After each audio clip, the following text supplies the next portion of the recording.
Semua karena kasih karunia Tuhan, semua karena kemurahan yang luar biasa yang Tuhan berikan kepada kami.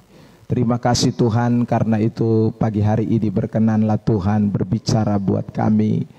Pesan-pesan Tuhan disampaikan, dinyatakan lewat firman Tuhan, sehingga kami semakin mengerti, semakin kuat di dalam menjalani hari lepas hari kehidupan ini. Berfirmanlah Tuhan, karena satu-satunya pegangan, tuntunan di dalam hidup kami adalah firman Tuhan. Kami tahu bahwa waktu firman diseberangkan, iblis tidak tinggal diam. Berbagai macam cara iblis mau pakai untuk membuat kami tidak konsentrasi. Kami doa di dalam nama Tuhan Yesus Kristus, biarlah Tuhan sendiri boleh mengambil alih dan menguasai seluruh kehidupan kami, sehingga kami benar-benar dapat memberi fokus hidup kami kepada pemberitaan ini.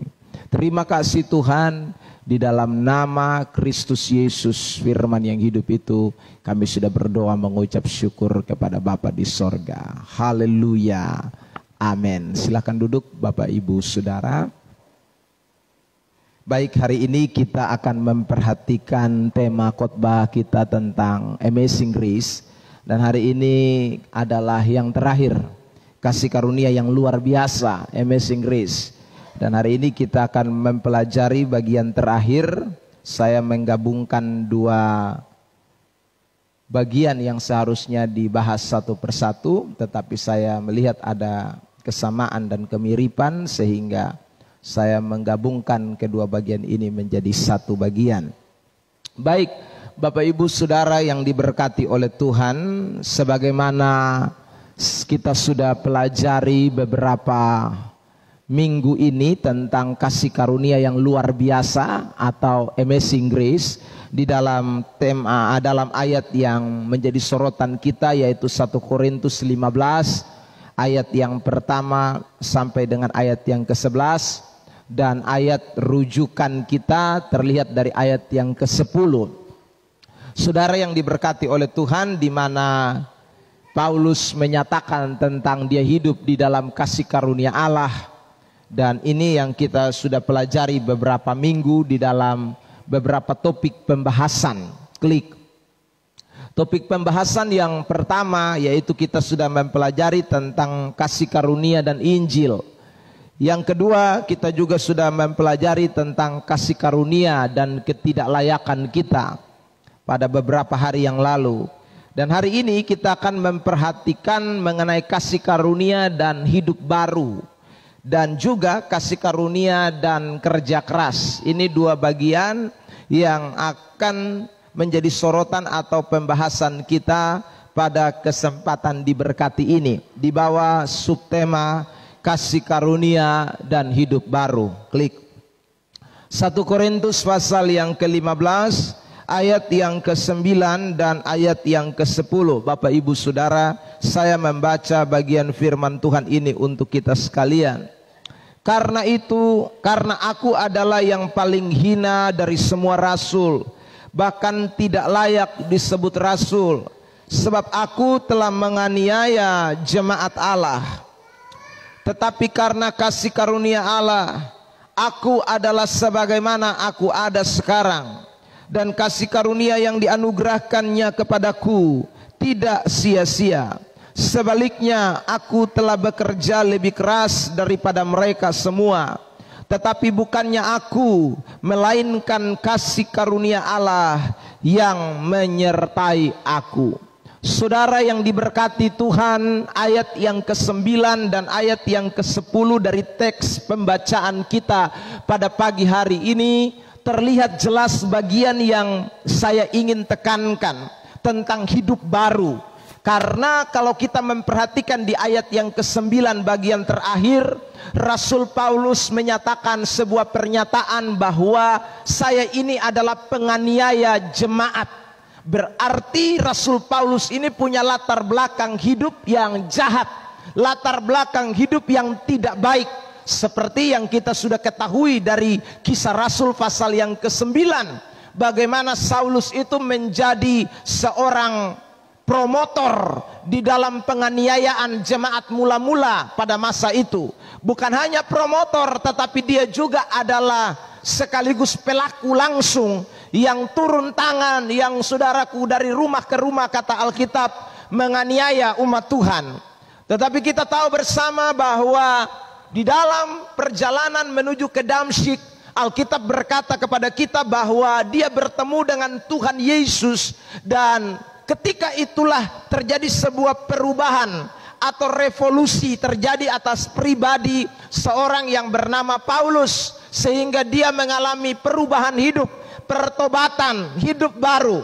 Dan ini dia lukiskan di dalam suratnya ini, Bapak Mama Saudara, bagaimana dia seorang penganiaya jemaat, lalu kemudian menjadi seorang rasul, menjadi seorang pelayan Tuhan yang melayani secara luar biasa. Saya percaya bahwa apa yang Paulus alami ini juga adalah bagian daripada kehidupan kita semua. Karena siapapun kita, baik kejahatan kecil, kejahatan besar, dosa banyak, dosa sedikit, saudara, semua kita pernah berkecimpung di dalamnya.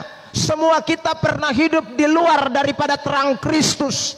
Semua kita pernah berjalan di sebuah jalan yang salah. Tapi kita bersyukur oleh karena amazing grace, oleh karena kasih yang luar biasa itu, karena anugerah yang luar biasa itu, yang disebut dengan kasih karunia Allah, maka kita semua yang tadinya ada di dalam kegelapan, tadinya jalan keliru, tadinya seperti Rasul Paulus, tetapi oleh karena kemurahan Tuhan, oleh karena ketidaklayakan kita, saya sudah bahas pada bagian sebelumnya, kita akhirnya beroleh sebuah kehidupan yang baik, kehidupan yang baru, kehidupan yang dikuduskan, kehidupan yang dibenarkan.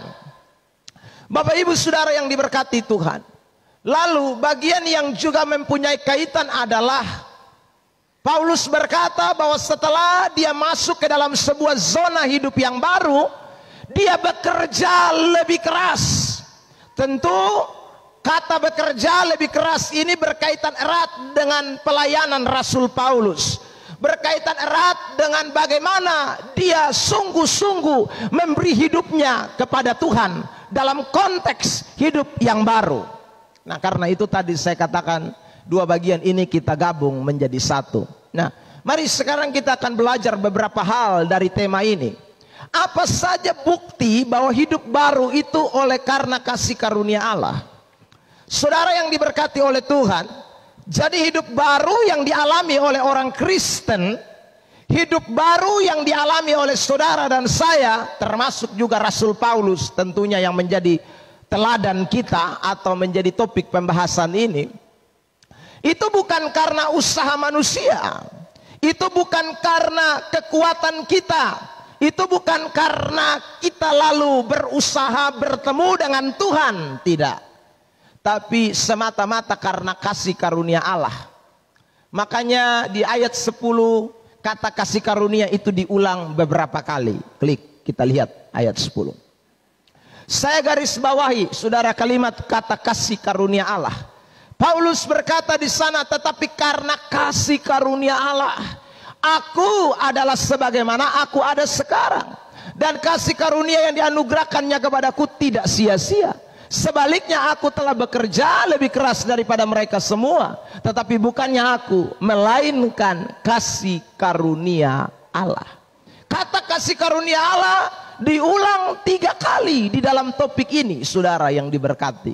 Ini artinya Paulus menyadari benar bahwa kalau bisa menjadi orang yang hidup baru, menjadi orang yang sekarang lebih baik, menjadi orang bertobat, menjadi orang yang tidak lagi seperti dulu, itu bukan karena usaha Paulus, itu bukan karena kemampuan Paulus, itu bukan karena Paulus kebetulan ketemu Tuhan, bukan. Itu memang karena kasih karunia Allah. Saudara yang diberkati oleh Tuhan, makanya dalam tulisan Rasul Paulus itu, dia selalu menonjolkan tentang kasih karunia Allah itu. Pertobatannya selalu ditonjolkan dengan kata kasih karunia Allah. Berarti terlihat jelas di sini bahwa Paulus mengakui dengan pasti bahwa keberadaannya hari itu, saudaraku, pertobatannya hari itu, pelayanannya hari itu semata-mata karena kasih karunia Allah. Dan ini yang juga harus menjadi ciri hidup kita semua yang hadir pada pagi hari ini, saudara yang diberkati oleh Tuhan. Dalam hidup kita, kita mesti menonjolkan kasih karunia Allah. Hidup baru yang dialami oleh orang Kristen, hidup baru yang dialami oleh saudara dan saya, pertobatan yang kita alami, sekali lagi itu karena Tuhan mutlak bekerja di dalamnya. Kalau bukan Tuhan tuh tidak mungkin. Makanya saya ulang, kata kasih karunia Allah itu Paulus ulangi 3 kali dalam urusan soal perubahan hidup. Dari urusan soal dia pun kehidupan yang tidak benar dulu itu kepada sebuah kehidupan yang baru. Saudara, bukan karena baptisan kita bisa jadi hidup baru, tapi itu karena kasih karunia Allah. Maksud saya begini, Anda tidak mungkin bisa tergerak memberi dirimu dibaptis kalau Allah tidak menganugerahkan itu.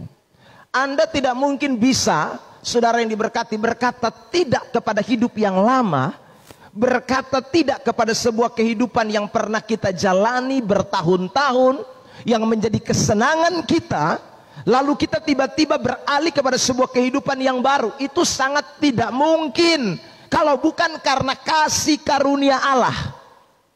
Ada begitu banyak orang berusaha untuk hidup baik, ada begitu banyak orang yang berusaha untuk meninggalkan masa lalunya, tapi selalu mengalami kendala. Selalu saja saudaraku, orang Kupang bilang tagae, ya sudah mau kepada titik yang lebih baik, berusaha dengan kekuatannya, dengan kemampuannya, tapi selalu saja gagal. Itu mengapa? Karena sekali lagi kalau Allah tidak memberikan kasih karunia-Nya kepada kita, maka usaha kita seperti apapun tidak akan pernah bisa membuahkan hasil. Upaya seperti apapun tidak akan pernah bisa membuahkan hasil. Yang bisa membuat kita mengalami perubahan hidup secara total itu hanya karena kasih karunia Allah. Makanya Bapak Ibu Saudara yang diberkati oleh Tuhan, di dalam kehidupan kekristenan berbeda sekali pemahaman yang kita anut dengan pemahaman dari ajaran-ajaran lain di luar kekristenan.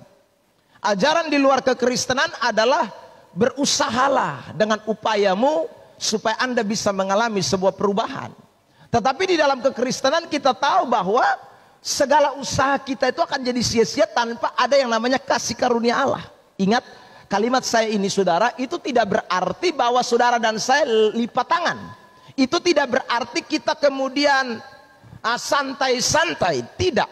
Tetapi bukti kita tidak santai, bukti kita respon, bukti kita bisa menanggapi, bukti ada sebuah kegairahan untuk hidup baru, itu karena ada yang namanya kasih karunia Allah.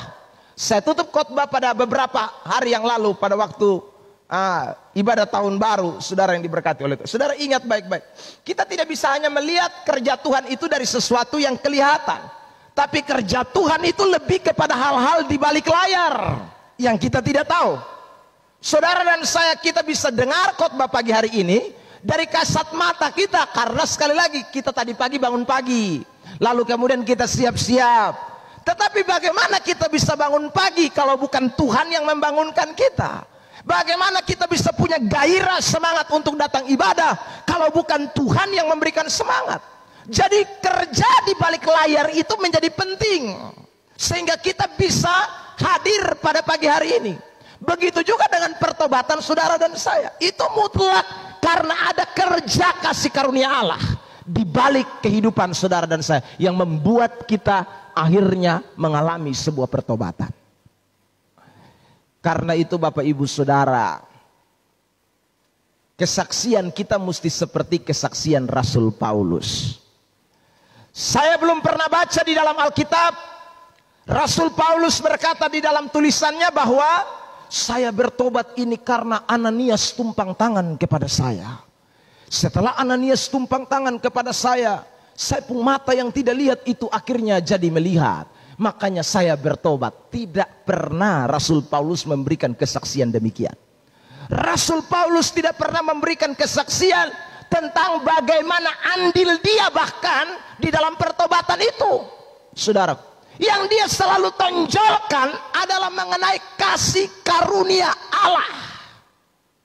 Jadi hidup baru di dalam kekristenan itu harus ditandai ketika orang menyadari bahwa hidupnya hari ini, hidup yang sekarang ini semata-mata karena kasih karunia Allah. Itu orang hidup baru ya. Jadi kalau dia mengakui adanya hidup baru karena kasih karunia Allah, itu berarti orang itu betul-betul mengalami pertobatan sejati. Tetapi kalau orang itu sekali lagi berkata mungkin, wih, saya bertobat ini karena saya ketemu dengan pendeta A. Itu pendeta A itu luar biasa sekali. Ya saudara, itu pendeta A itu waktu itu langsung buat saya akhirnya terkagum-kagum.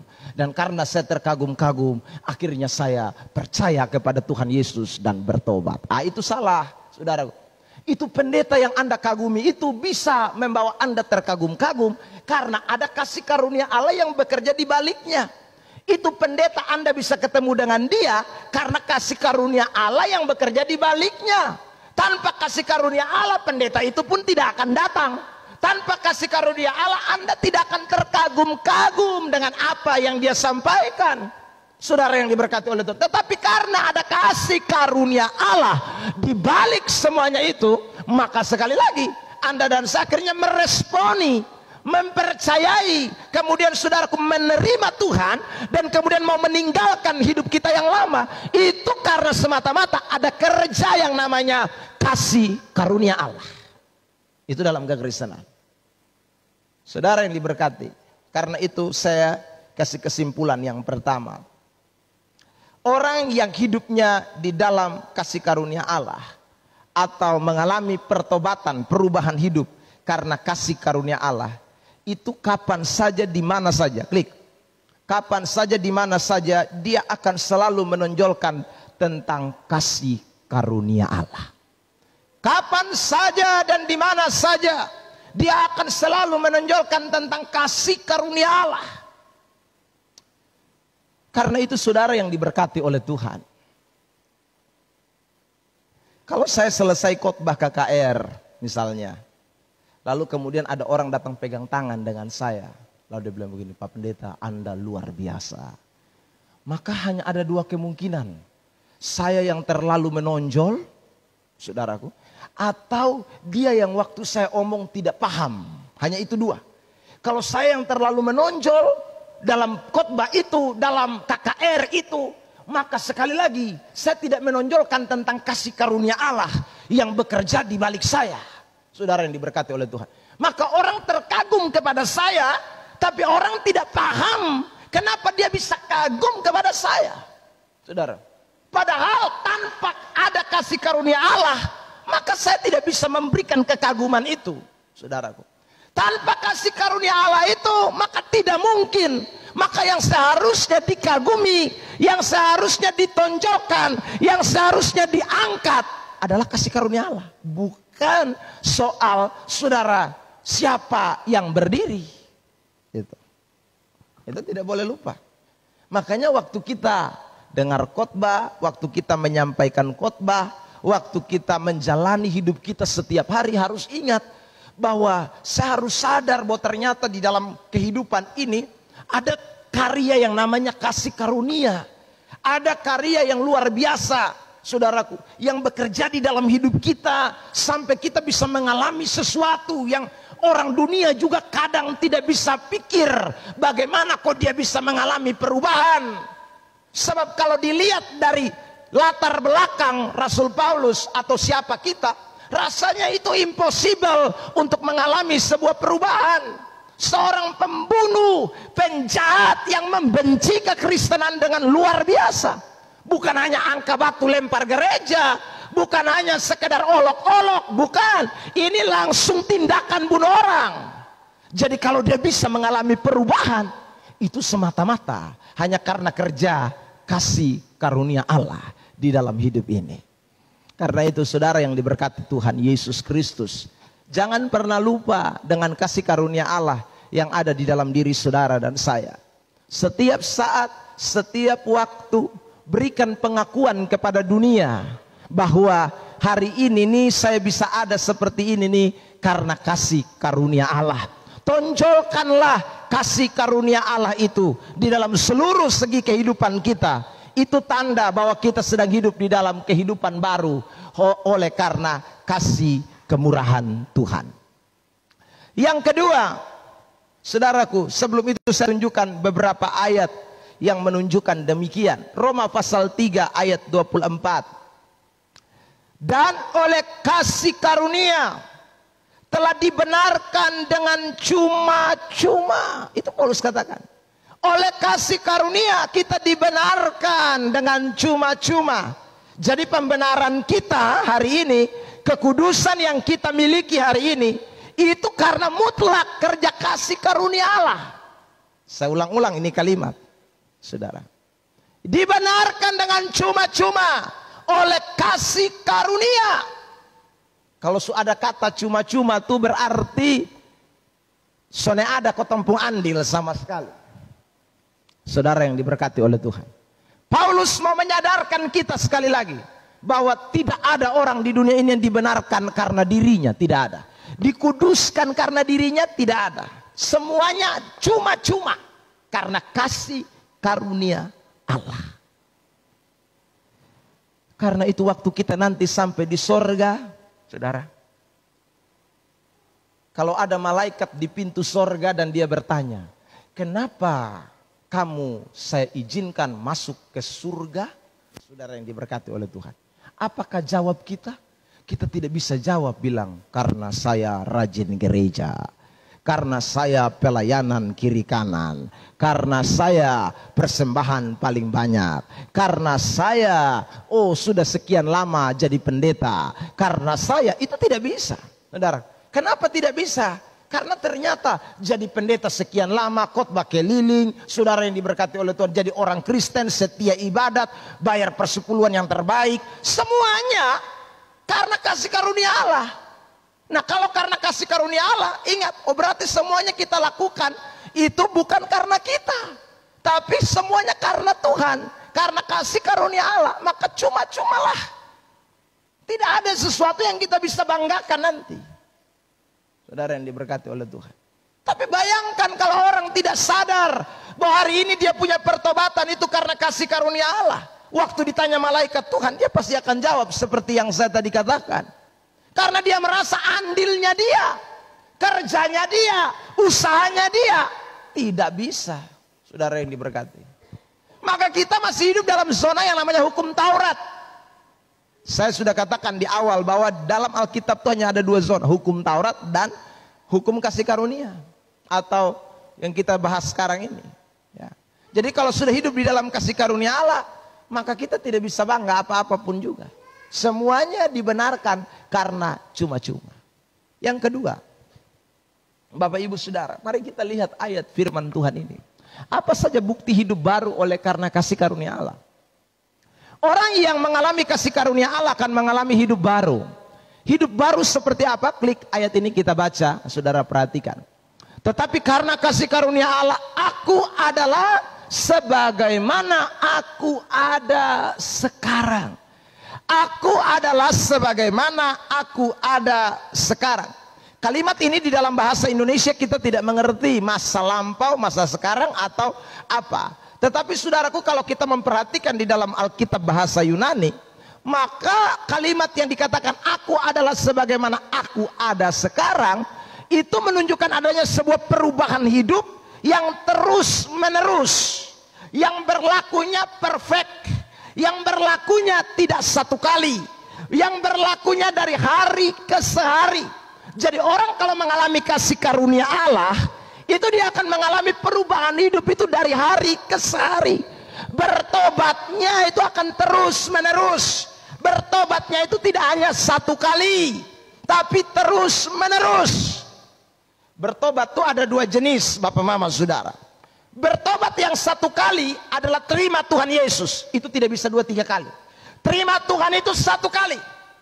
Tetapi ada bertobat yang kedua. Bertobat yang kedua itu adalah bertobat yang dimana kita mengalami perubahan hidup. Perubahan hidup dari hari ke hari mengalami perubahan hidup. Itu berlakunya present. Itu berlakunya present sampai akhirnya sempurna pada waktu kedatangan Tuhan Yesus yang kedua kali. Saudara yang diberkati oleh Tuhan Yesus Kristus. Karena itu ingat baik-baik, kita mungkin sudah bertobat yang pertama, terima Yesus. Tetapi orang yang terima Yesus akan terus mengalami perubahan. Orang yang terima Yesus, orang yang mengalami kasih karunia Allah, dia akan mengalami terus perubahan. Dari hari ke hari, berubah. Jadi itulah jalan kehidupan kita, Bapak Bapak Saudara. Makanya tidak ada orang sempurna selagi masih hidup ini. Semua kita menuju kepada titik kesempurnaan. Ya, tetapi kita sedang terus diperbaharui dari hari ke hari. Berubah terus, itu tanda kita ada dalam kasih karunia Allah. Ya. Sebab kalau kita semua sudah jadi baik, maka saudara yang diberkati oleh Tuhan, Tuhan Yesus sudah datang kedua kali. Ini persoalannya kita dalam tahap itu. Kita dalam tahap proses. Kita di dalam tahap di mana ada begitu banyak perbaikan. Makanya saudara yang diberkati oleh Tuhan, persoalannya adalah kita mau tidak diperbaharui, itu saja. Ya. Persoalannya adalah kita mau diperbaharui atau tidak. Karena Tuhan bukan sekali lagi datang untuk mencari orang sempurna.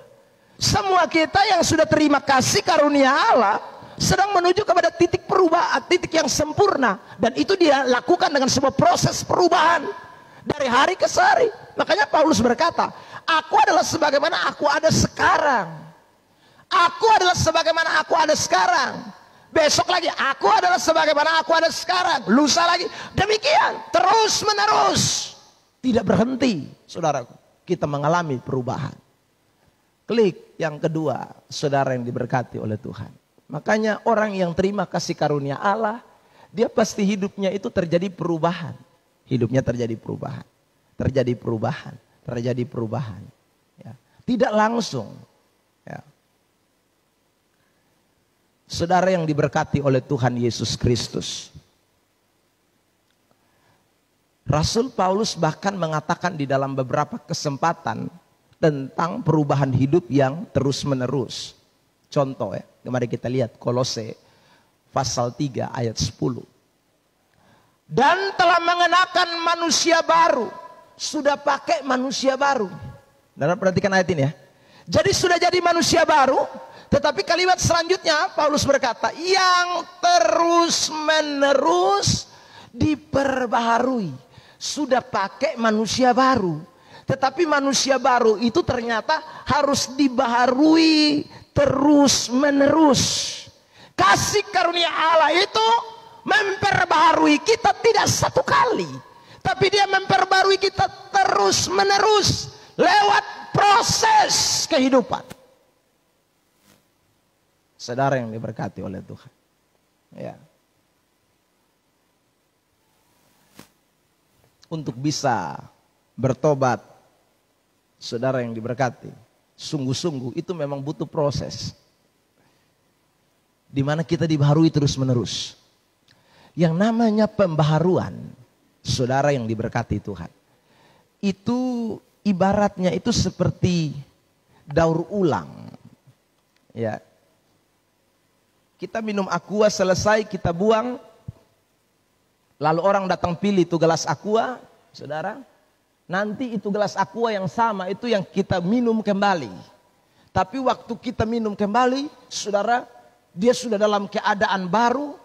Tidak seperti waktu kita buang, kita kucak-kucak dia sampai hancur, saudara. Bahkan waktu itu pemulung sampah datang, dia juga bikin tambah lagi. Ya. Saudara yang diberkati oleh Tuhan, yang namanya diperbarui itu sesuatu yang apa ya? Terus diproses. Kenapa dia bisa jadi baik kembali? Itu karena ada sebuah proses yang dijalani. Jadi kalau orang tidak diproses, tidak akan bisa jadi baru terus. Saudara, untuk menuju kepada sebuah pembaharuan yang baik, itu butuh proses. Proses yang terus menerus. Untuk kita jadi lebih baik. Ketika kita menghindari proses, maka kita menghindari yang namanya proses pembaharuan. Saudara, berarti kita akan jadi lama terus. Kita tidak bisa lolos. Mau jadi baru berarti mesti diproses. Pembaruan mesti terjadi. Dan itu tidak enak, Bapak Mama Saudara. Itu tidak mengenakan. Itulah yang namanya kehidupan di dalam kasih karunia. Jadi kasih karunia itu bukan sesuatu yang kemudian membuat kita happy-happy saja. Menerima hidup baru, tetapi terus mengalami pembaharuan. Diproses terus. Makanya Saul Paulus berkata begini, Korintus, klik. 2 Korintus 4 ayat 16. Sebab itu kami tidak tawar hati, meskipun manusia lahiriah kami semakin merosot. Perhatikan itu. Saudara yang diberkati, kalau kita mundur ayat yang ke-15, ayat yang ke-14, ayat 13, kita akan lebih tahu Paulus ngomong apa soal ini bagian. Ya. Wah, tidak menyenangkan Bapak Ibu Saudara. Paulus mengalami hal-hal yang menyakitkan, tapi dia tidak tawar hati. Masalah terlalu banyak. Tapi rupanya Paulus berkata, waktu dia mengalami masalah itu, manusia jasmaninya, manusia lahirianya memang merosot, tetapi manusia batinianya dibaharui dari keseharian. Saudara yang diberkati Tuhan Yesus. Nah, ini penting buat kita.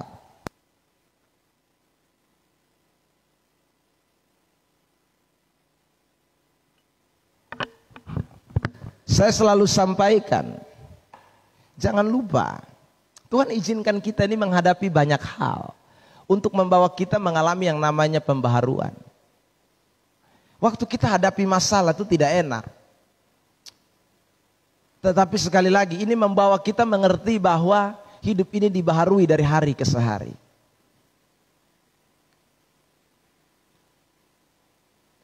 Saya sampaikan ini dalam ibadah ucapan syukur di Tanong, saudaraku, kemarin beberapa hari yang lalu pemakaman jenazah. Jadi kalau orang meninggal, kas tinggal kita tuh ikut tempuh hati sedih. Tapi dibalik daripada kesedihan itu, kita harus ingat bahwa Tuhan berbuat ini untuk membuat kita mengalami sebuah proses kehidupan. Itu dari segi kacamata kalau orang meninggal, saudaraku. Orang yang kita sayang, orang yang dekat dengan kita. Di bagian lain Tuhan seringkali memproses kita dengan banyak cara, saudara. Ada begitu banyak hal yang Tuhan izinkan, Tuhan izinkan, Tuhan izinkan terjadi dalam hidup kita. Dan itu tidak tidak mengenakan, menyakitkan. Tetapi sekali lagi, waktu manusia batinia kita dibaharui, kita nanti tahu ke depannya itu seperti apa. Itu hidup dalam kasih karunia. Makanya orang-orang yang mengalami proses Tuhan, dia tidak akan jadi orang Kristen yang tambah buruk, tidak ada. Secara rohani. Dia akan menjadi orang Kristen yang rohaninya tambah baik. Rohaninya itu akan tambah luar biasa. Karena dia melewati yang namanya proses. Sekalipun proses itu tidak mengenakan, tapi proses itu akan membawa dia semakin luar biasa. Itu orang-orang yang sekali lagi mengerti bahwa dia hidup di dalam kasih karunia Allah.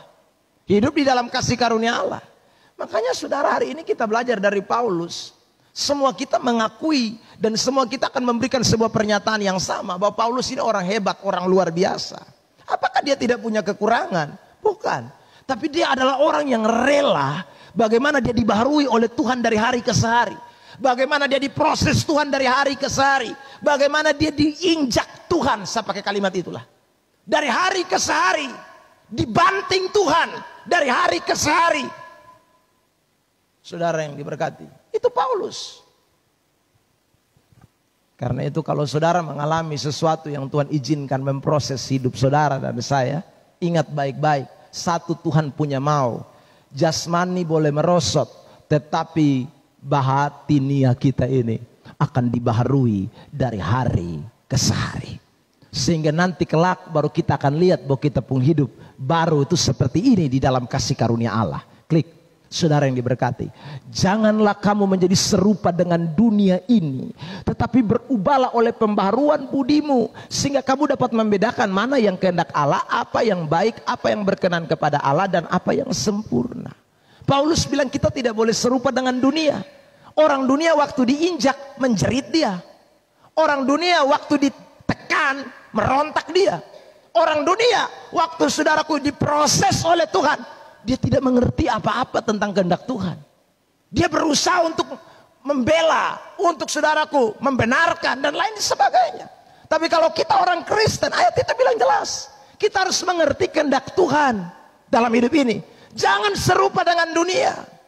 Karena kalau kita pakai serupa dengan dunia, maka kita tidak akan tahu mana yang baik, mana yang berkenan kepada Allah. Kita pikir mungkin yang baik itu ya berkat. Kita pikir itu yang baik ya kalau Tuhan sayang kita. Tuhan tidak bawa kita kepada lembah kekelaman. Tuhan tidak bawa kita kepada jalan-jalan yang sempit. Pokoknya yang lebar, luas, senang, itu kau bilang baik. Tidak, itu pandangan dunia. Makanya Rasul Paulus bilang tidak boleh serupa dengan dunia. Jadi kalimat tidak boleh serupa dengan dunia itu jangan kita tafsirkan saja. Oh, orang dunia minum mabok, saya tidak boleh minum mabok.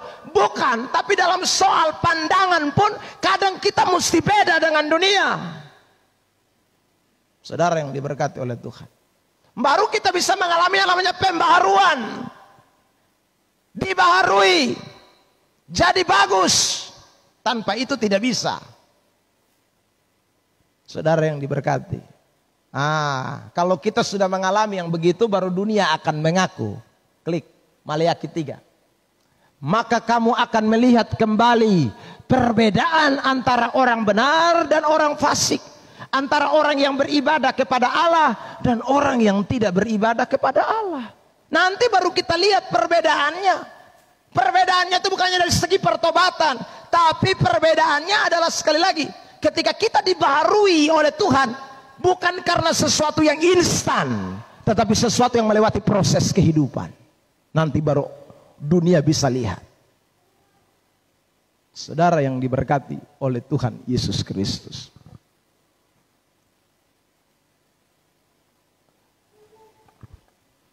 saya ketemu dengan beberapa pendeta. Saudara yang diberkati, angkatan-angkatan yang sama mereka, lalu mereka cerita soal bagaimana mereka diproses Tuhan. Saudara, lalu saya melihat ternyata buah dari proses itu akhirnya membedakan dengan orang yang tidak diproses atau menyerah atau batal atau kandas. Itu beda, Bapak Mama Saudara. Memang beda. Karena orang yang diproses itu akan mengalami pembaruan. Memang waktu diproses tidak enak, sakit, menyakitkan. Saudara, daging merosot. Tapi suatu saat orang akan lihat, ini betul nih. Perbedaan antara orang yang hidup benar, orang yang sekali lagi hidupnya beribadah kepada Tuhan, itu akan terlihat jelas. Makanya saudaraku, itulah yang kita lihat dari Rasul Paulus. Itulah yang kita lihat dari seorang yang bernama Rasul Paulus. Tanpa kita memperhatikan tentang kasih karunia Allah, maka kita tidak akan bisa mengerti tentang hidup di dalam kekristenan ini. Tetapi kalau kita tahu tentang kasih karunia Allah, proses ada, tantangan ada, kesulitan ada, masalah ada, tapi semuanya itu memperbaharui kita. Semuanya itu memperbaharui kita. Jangan pakai pikiran dunia, lihat itu dalam kacamata kekristenan. Maka saudara akan lihat bagaimana ke depan nanti Tuhan akan buktikan semuanya itu. Saudara yang dikasihi oleh Tuhan, yang ketiga, apa yang kita bisa pelajari dari hidup baru karena kasih karunia Allah? Orang yang hidup baru karena kasih karunia Allah, saya temukan di dalam ayat yang ke-10 itu bagian yang terakhir. Perhatikan kalimat ini. Saudaraku, aku telah bekerja lebih keras daripada mereka semua, tetapi bukannya aku, melainkan kasih karunia Allah yang menyertai aku. Paulus berkata, saudaraku, hidup yang aku hidupi sekarang ini, lalu kemudian dia lanjutkan di ayat 10 bagian terakhir, aku telah bekerja lebih keras. Berarti orang yang hidup baru, setiap kali dia diproses, setiap kali dia diuji, setiap kali dia dibentuk, saudara yang diberkati, tujuannya satu, supaya dia bekerja lebih keras. bekerja lebih keras. Tentu kalimat bekerja lebih keras ini tidak menunjuk kepada pekerjaan sekuler, tidak menunjuk kepada pekerjaan secara lahiriah, tetapi ini bicara tentang pekerjaan rohani. Ini bicara tentang bagaimana melayani Tuhan. Ini bicara tentang bagaimana hidup di dalam Tuhan. Orang yang hidup di dalam kasih karunia itu dia bekerja keras untuk Tuhan. Saudara yang diberkati oleh Tuhan. Makanya Paulus pernah berkata begini kepada Timotius soal kekristenan. Klik. Saudara yang diberkati. Ketiga ya, bekerja keras. Apa yang Paulus bilang? Paulus bilang begini kepada Timotius. Seorang prajurit yang sedang berjuang. Paulus menggambarkan hidup kekristenan itu seperti seorang prajurit yang kerja keras, berjuang. Saudara yang diberkati oleh Tuhan. Bahkan ayat itu bilang tidak pusingkan diri dengan soal-soal penghidupan. Supaya dengan demikian ia berkenan kepada komandannya. Bekerja keras sampai-sampai lupa diri sendiri. Saudaraku, ini kalau kita terjemahkan lurus-lurus. Bekerja keras sampai-sampai saudaraku tak usah pusing soal penghidupan. Paulus berkata hanya karena untuk berkenan kepada komandan. Itu bekerjanya minta ampun saudara. Karena saking supaya Tuhan senang, mus kerjanya berat, berjuang. Di ayat 5 dan ayat 6 Paulus lanjutkan. Kalau kita ini seorang olahragawan, bisa dikatakan yang bertanding. Wah, kata bertanding itu juga sekali lagi menyangkut kerja keras. Tidak mungkin tidak kerja keras. Di ayat 6, saudaraku, seorang petani yang bekerja keras. Jadi kalau kita hidup baru di dalam Tuhan, tetapi kerja keras dunia, kerja lembut untuk pekerjaan Tuhan, itu belum mengalami kasih karunia Allah. Orang yang mengalami kasih karunia Allah, sekali lagi, kerja keras untuk pekerjaan Tuhan. Kerja keras untuk pekerjaan Tuhan, itu karena mengalami kasih karunia Allah. Kenapa saya bisa kerja keras? Misalnya saya seorang bawahan atau staf, saudara. Karena paling tidak ada janjian fee-nya, ada janjian uangnya, ada janjian segala macamnya, bonus tambahan. Maka saya kerja keras. Karena ada hal-hal yang besar. Saudara. Nah, ingat baik-baik tema kita adalah Amazing Grace. Kasih karunia yang adalah luar biasa. Amazing. Mengagumkan. Berarti kalau saudara merasa bahwa kasih karunia Allah itu begitu mengagumkan dalam hidup saudara. Begitu luar biasa dalam hidup saudara. Ini bukan bonus. Ini bukan hanya sekedar fee. Ini bukan hanya gaji. Ini hal yang luar biasa. Amazing. Saudara yang diberkati oleh Tuhan. Maka kerja tidak bisa main-main. Kerja lebih keras. Karena rasakan sesuatu yang luar biasa dalam hidup ini. Nah. Rasakan sesuatu yang dahsyat dalam hidup ini. Bagaimana kerja bisa main-main? Saudara yang diberkati. Ini rasakan sesuatu yang luar biasa. Ya. Yang ajaib, yang dahsyat.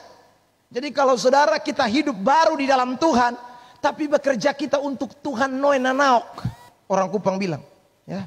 Itu berarti kita belum mengalami yang namanya amazing grace. Kita belum terkagum-kagum dengan kasih karunia Allah. Kalau kita sudah mengalami yang namanya kasih karunia Allah, hidup baru dalam Tuhan, waduh, untuk Tuhan itu apa yang tidak, saudara yang diberkati oleh Tuhan.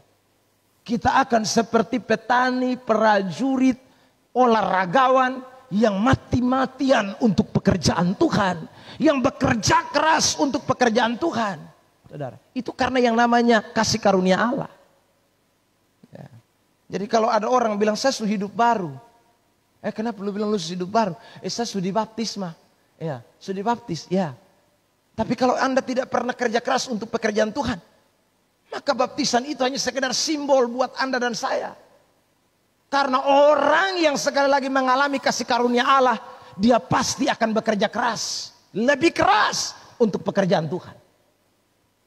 Saudara yang diberkati oleh Tuhan, itu tanda kita hidup di dalam kasih karunia Allah.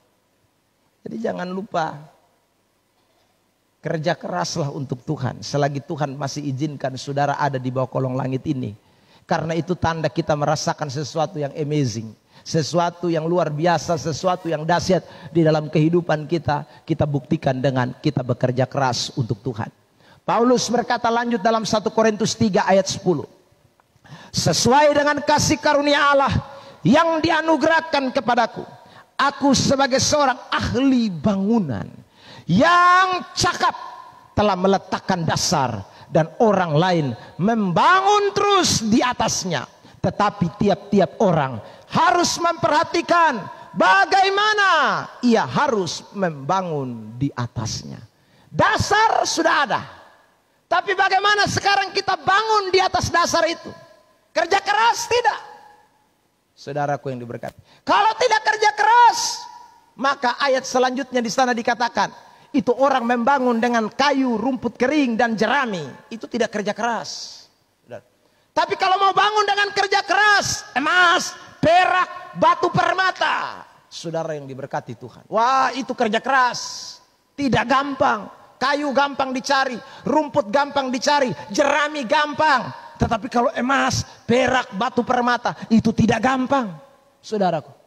Ya, itu butuh kerja keras. Nah, untuk membangun di atas dasar itu tergantung kita mau kerja keras atau tidak. Semua kita sudah terima dasar, yaitu Tuhan Yesus Kristus. Tetapi ingat, kalau kita merasakan bahwa itu adalah kasih karunia Allah yang besar dalam hidup kita, seharusnya kita menjadi seorang tukang bangunan yang tidak asal-asalan.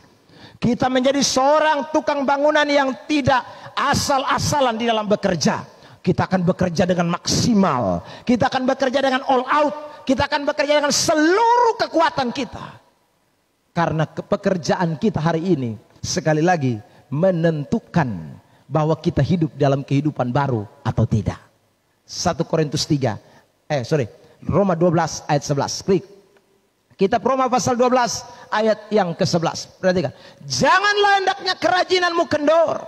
Biarlah rohmu menyala-nyala dan layanilah Tuhan. Tidak boleh semangat hilang. Ya saudara.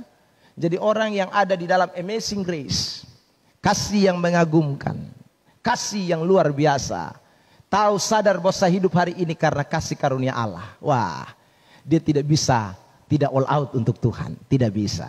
Dia akan betul-betul saudaraku untuk pekerjaan Tuhan. Apapun yang terjadi untuk pekerjaan Tuhan, apapun saudaraku untuk pelayanan Tuhan, itu adalah orang-orang yang merasakan kasih karunia Allah. Pendeta Ibu Dian Lawalata saudaraku, setiap hari Sabtu cuci darah hingga jam 2 dini hari. Dari jam 8 sampai jam 2 dini hari. Saya bilang sama beliau, saya bilang, Mama, istirahat dulu kok. Ya, sudah aman, nanti pelayanan saya handle. Saudaraku yang diberkati. Yang penting Mama jaga ini kesehatan. Jam 2, dari jam 8 jam 2. Saudara, kita yang sehat saja kalau tidur jam 2 malam bangun itu saudaraku loyo. Ya. Ini orang sakit. Lalu saudaraku bangun pagi jam 7 mesti melayani Tuhan. Ya, mesti khotbah. Saya bilang saudaraku, lalu beliau jawab begini. Betul juga Pak Eben. Hanya Mama mau begitu tapi rasa kesontahan di dalam dada. Ya, saudara. Ada roh yang membakar. Ada sesuatu yang membuat beliau rasanya tidak bisa kalau tidak melayani Tuhan. Saudara yang diberkati. Saya rasa itu karena ada yang namanya kasih karunia Allah. Sebab kalau tidak ada kasih karunia Allah tidak mungkin. Dia bilang, saya sekarang baru sadar Pak Eben. Dulu waktu Bapak cuci darah, saya larang Bapak. Bapak cukup sudah pelayanan di Tano. Tidak usah lagi ke Kefa. Tidak usah lagi kemana. Serahkan itu jabatan BPD kepada orang lain. Saudara yang diberkati. Tapi beliau tidak. Justru di hari-hari akhir hidupnya. Dia semakin kerja keras. Cuci darah tapi kerja keras semakin. Saudara. Saya rasa kalau bukan karena merasakan kasih karunia Allah. Tidak mungkin. Siapa mau rela. Saudara yang diberkati oleh Tuhan. Iya. Siapa mau. Dan pergi sampai di Soe kan hampir putus napas pertama di Soe sana. saudara. Tapi toh tidak tobat, sembuh keluar dari rumah sakit, pilih ulang. Saudara yang diberkati oleh Tuhan. Kenapa itu bisa? Karena ada sesuatu yang tidak bisa membatasi mereka. Apa itu? Itu yang namanya amazing grace. Kasih karunia Allah yang melampaui segala-galanya. Yang kita rasakan itu membuat hidup kita ini kita akan berikan total untuk Tuhan. Makanya kalau orang sekali lagi sudah merasakan yang namanya kasih karunia Allah. Tidak bisa saudara. Mau tahan model kayak apapun. Tidak bisa. Pasti dia akan all out untuk Tuhan.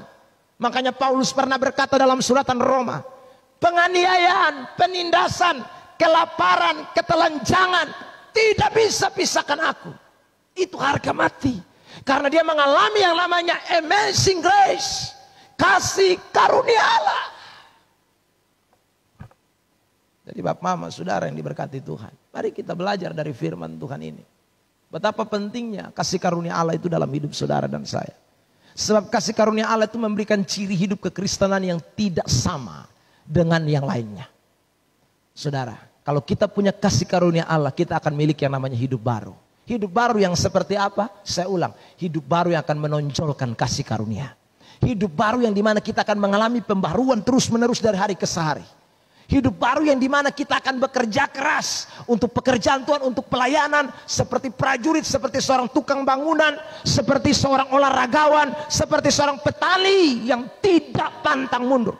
Saudara, pantang mundur. Terus untuk melayani pekerjaan Tuhan. Ini kiranya menolong kita sekalian di tema besar kita tentang amazing grace. Yang saya sampaikan sudah 3 kali hari ini terakhir. Saudara yang diberkati. Kiranya menolong kita untuk menjalani 2021 ini. Sebagai orang-orang yang sudah mengalami amazing grace. Mengalami kemurahan Tuhan yang luar biasa. Mengalami anugerah Tuhan yang luar biasa. Seperti Rasul Paulus. Rasul Paulus telah mengalami itu. Dan membuat dia melayani Tuhan dengan dahsyat untuk pekerjaan Tuhan. Kesimpulan kita pada kesempatan pagi hari ini. Hidup baru karena kasih karunia akan membuat kita menonjolkan Tuhan dalam hidup kita. Akan membuat saudara dan saya mengalami perubahan hidup dari hari ke hari.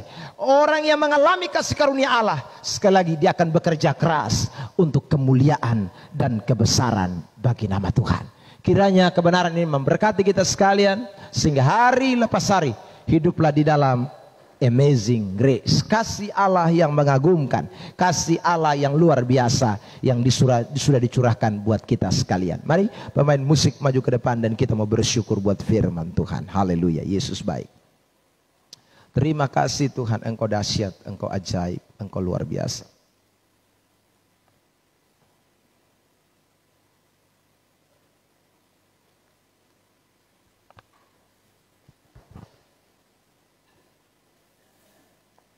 Haleluya. Lagu yang tadi kita naikkan, pujian.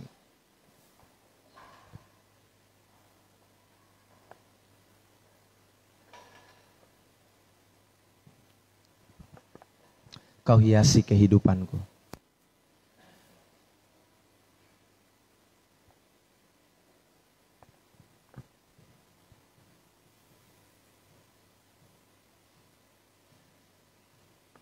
Terima kasih Bapa, terima kasih Tuhan.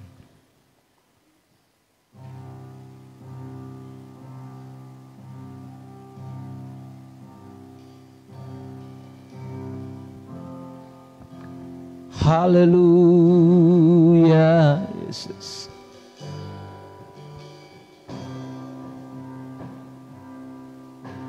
Terima kasih Tuhan.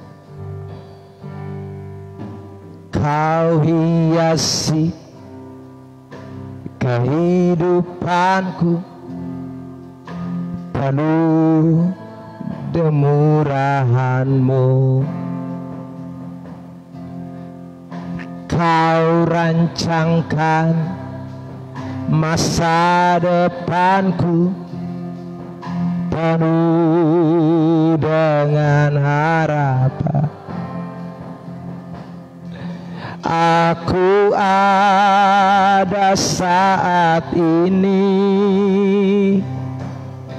semua karena kasih-Mu. Aku hidup hidup hari ini. Semua berkat kemurahan-Mu. Terima kasih Yesus, Engkau sangat baik, teramat baik bagiku. Sekali lagi kita naikkan pujian ini. Mari kita semua bangkit berdiri. Kau hiasi kehidupanku. Kau hiasi kehidupanku.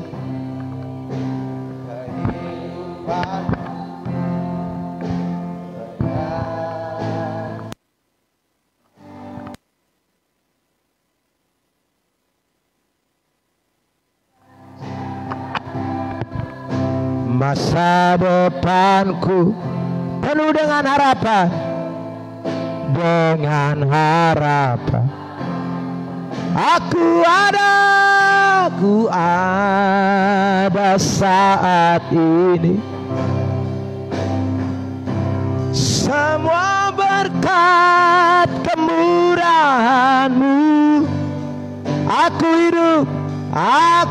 hidup hari ini.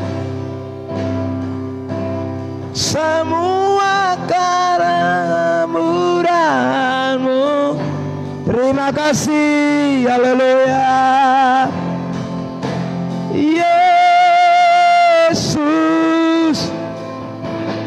Engkau sangat baik, teramat baik bagiku.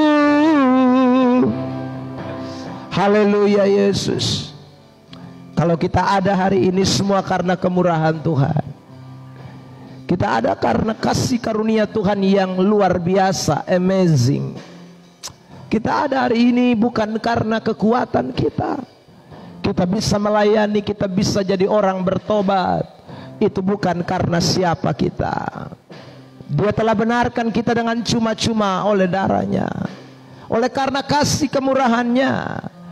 Bukan karena siapa kita. Bukan karena apa yang kita perbuat. Terima kasih Tuhan.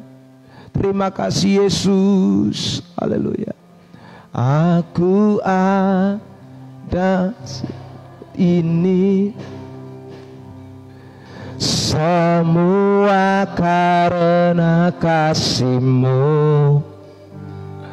Aku hidup hari ini semua berkat kemurahan-Mu. Terima kasih Yesus, Engkau sangat baik, teramat baik bagiku. Terima kasih Yesus, Engkau sangat baik, teramat baik bagiku.